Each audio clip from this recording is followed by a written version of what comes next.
مرحبا متتبعي قناة صوت الشام 24، قناة جميع المغاربة بدون دعم وبدون إشهارات داخل الفيديو.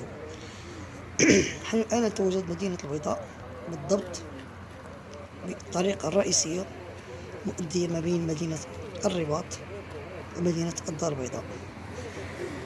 كما تشاهدون في هذه اللحظات حادثة سير خطيرة جدا، ربما السرعة المفرطة اللي أدت إلى انقلاب هذه السيارة، وفي نفس الوقت الاشتعال نيران فيها.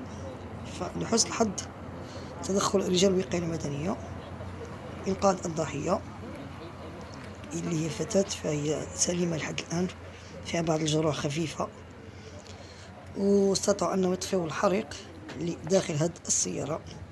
كما تلاحظون متتبعي قناة صوت الشام فقط، لا حول ولا قوة إلا بالله. نحن الآن بالضبط نتواجد بمدينة البيضاء.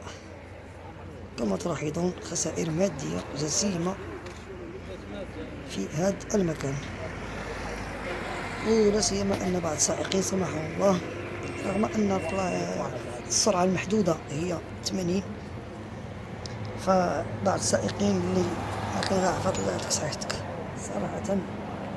من حسن الحظ أن هذه السيارة لم تصطدم بأي سيارة أخرى، بل اصطدمت مع الحاجز الإسمنتي.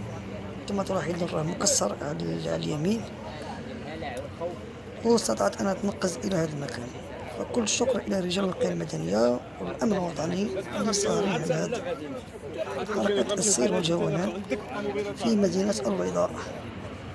شكرا متتبعي قناة صوت الشعب، ونضرب لكم هذا الفيديو آخر إن شاء الله. دمتم في رعاية الله، والسلام عليكم. ولدي تفعل بعض ضحايا